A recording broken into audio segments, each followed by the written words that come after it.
Moscow हमले के बाद एक्शन में रूस इस वक्त दिखाई दे रहा है। रूस ने जारी किया है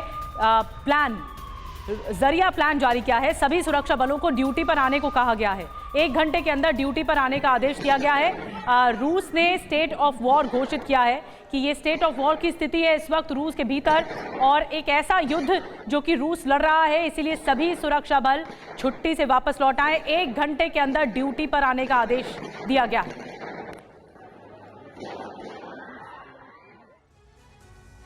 तो पुतिन का आखिर ये जरिया प्लान क्या है, कैसे वॉर के टाइम पर इसको लागू किया जाता है? ये बेहद इमरजेंसी के दौरान लागू होता है जरिया प्लान, जिसको लागू किया गया व्लादिमीर पुतिन की तरफ से। गृह मंत्रालय की तरफ से इसका खुद ऐलान किया जाता है स्टेट ऑफ इमरजेंसी के हालात में। जरिया का मतलब क्या है? State of war. जी हां, स्टेट ऑफ वॉर इसका मतलब होता है। बिल्कुल, इसके अलावा जरिया का मतलब सुरक्षा बल 1 घंटे में ड्यूटी ज्वाइन करें। स्टेट ऑफ वॉर की स्थिति है और इसी परिस्थिति से निपटने के लिए एक्शन लिया जा रहा है। सुरक्षा कर्मी बुलेट प्रूफ जैकेट पहने रहें, यह भी कहा गया है। इस आदेश में पूरे डायरेक्शंस भी बताए गए हैं। बंदूक और हथियार से लैस हों सुरक्षा कर्मी, यह भी बताया गया है इस एक्शन के तहत, इस कार्रवाई के तहत। और देखिए निधि, एक और बड़ी खबर आ रही है, इसका हम रुख कर रहे हैं। अमेरिका ने यूक्रेन को क्लीन चिट दे दी है तमाम शंकाओं आशंकाओं के बीच। मॉस्को हमले पर यूक्रेन को क्लीन चिट दे दिया अमेरिका ने। मॉस्को हमले में यूक्रेन का हाथ है ही नहीं, ये व्हाइट हाउस की तरफ से ऑफिशियली कर दिया गया है करार। तो आपको बता दें कि यूक्रेन के हाथ होने की बात जो कही जा रही थी, आरडीके ग्रुप के हाथ होने की बात, जिसे लगातार यूक्रेन की तरफ से समर्थन हासिल है, तमाम थ्योरीज थी, लेकिन इन सभी को खारिज किया गया एक झटके में व्हाइट हाउस की तरफ से। और एक और बड़ी खबर, अमेरिका को रूस का जवाब। यूक्रेन को क्लीन चिट देने पर जवाब। यूएस को कैसे पता हमले में यूक्रेन का हाथ नहीं, ये जवाब दिया गया है। रूस के विदेश मंत्रालय की प्रवक्ता का ये बयान आया है, बहुत महत्वपूर्ण। अमेरिका के पास जो भी जानकारी है हमें दे दें। कैप्टन श्याम कुमार जी, मैं आपके पास आ रही हूं। देखिए, बहुत सारी थ्योरीज निकलकर सामने आ रही हैं, लेकिन अब तक मास्टरमाइंड कौन है पुख्ता तौर पर ये निकलकर सामने नहीं आ रहा है। आप इस अटैक के बाद क्या सोच रहे हैं? क्या हो सकता है इसमें? रूस में किसका हाथ हो सकता है इस आतंकी हमले के पीछे? थैंक यू निधि। बुद्ध के शांतिप्रिय देश से सबसे पहले तो मैं इस टेररिस्ट अटैक की भर्त्सना करता हूं। पूरा देश इसकी भर्त्सना भारत से कर रहा है। टेररिस्ट अटैक किसी भी कंट्री में जब होता है तो एक बहुत ही खराब, एक गलत मैसेज जाता है सभी के लिए, और यूक्रेन और रशिया वॉर में है। तो हमने एक सारे को पैनलिस्ट ने और आप सब ने कंस्पिरेसीज डिस्कस की। अभी यह कहना मुश्किल है क्योंकि हमने काफ़ी डिटेल में इसके डिस्कशन कर ली।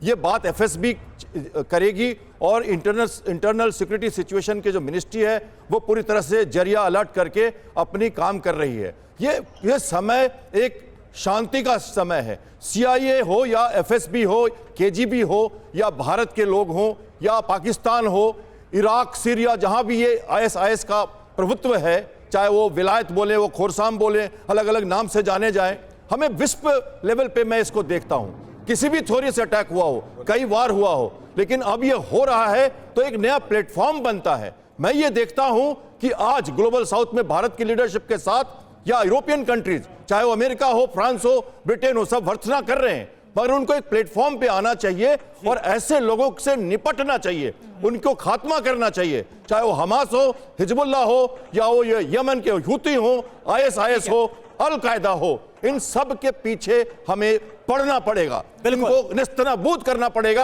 ये मैसेज जाता है सर, और ये भी हम लगातार समझने की कोशिश कर रहे हैं। जिस तरह से हमने देखा इससे पहले विश्व युद्ध में कोई ना कोई फ्लैश पॉइंट, ट्रिगर पॉइंट होता है जिसके बाद तबाही आती है, तो क्या यह हमला वो फ्लैश पॉइंट, ट्रिगर पॉइंट हो सकता है? एक और बड़ी खबर, मॉस्को हमले पर ज़ेलेंस्की का बड़ा बयान।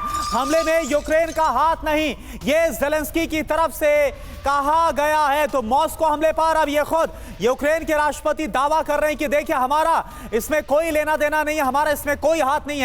लेकिन रूस बोल रहा, इस बात से इन दावों को सिरे से खारिज कर रहा है, यकीन नहीं कर रहा है। और एक और बड़ी खबर, रूसी सुरक्षा परिषद के उपाध्यक्ष दिमित्री मेदवेदेव का बड़ा बयान आ गया है। मेदवेदेव ने कीव पर लगाए हमले के आरोप, यूक्रेन पर आरोप लगाए हैं। आतंकियों को छोड़ेंगे नहीं, ये मेदवेदेव का कहना है। हमलावरों को चुन चुन कर मारेंगे, ये भी कहा गया सिक्योरिटी काउंसिल के चीफ मेदवेदेव की तरफ से। तो वो साफ तौर पर ये कहना चाह रहे हैं कि इसके पीछे यूक्रेन का हाथ है। एक बहुत बड़ा बयान इस अटैक के बाद सामने आया। तो देखिए मेदवेदेव की तरफ से जो कहा गया वो अब आपको समझाते हैं। आइए अब आपको ये बता रहे हैं कि मेदवेदेव ने हमलावरों को क्या धमकी दी है। वो सिर्फ हथियार की भाषा जानते हैं। ये साफ तौर पर दिमित्री मेदवेदेव की तरफ से कहा गया आतंकियों का खात्मा करना बेहद जरूरी है। ये कीव शासन के आतंकी हैं। आतंकियों को खोज खोज कर हम मार गिराएंगे। तो ये बात दिमित्री मेदवेदेव की तरफ से कही है। ब्रजेश कुमार सर, सवाल मेरा आपसे है कि क्या इससे पहले हमने देखा मॉस्को पर जो ड्रोन से अटैक हुआ या फिर इसके पहले कर्च ब्रिज पर हमला किया गया था, उस वक्त क्या हश्र किया गया था यूक्रेन ने, लेकिन अब तो अंदर घुसकर 140 लोगों को मार डाला गया है। रूसी नागरिकों के खिलाफ यह हमला बोला गया। क्या होता हुआ आप देख पा रहे हैं अब? देखिए ये बड़ा एक सटल पॉइंट है। वेस्टर्न वर्ल्ड, यूरोपियन यूनियन और नेटो नहीं चाहता कि उसका कोई देश इंसर्जेंसी या टेररिस्ट एक्शन में हिस्सा ले। ये एक बहुत बड़ा वजह है कि यूक्रेन रशिया में इस तरह का काम नहीं करेगा। उसको अमेरिका से चेतावनी भी है, क्योंकि इससे अगर ये करता है तो यूरोपियन यूनियन उसको सपोर्ट नहीं करने की क्षमता रखती है और वेस्टर्न वर्ल्ड में टेररिज्म टेबू जैसा है। तो मैं ये नहीं मानता कि उनका हाथ होगा।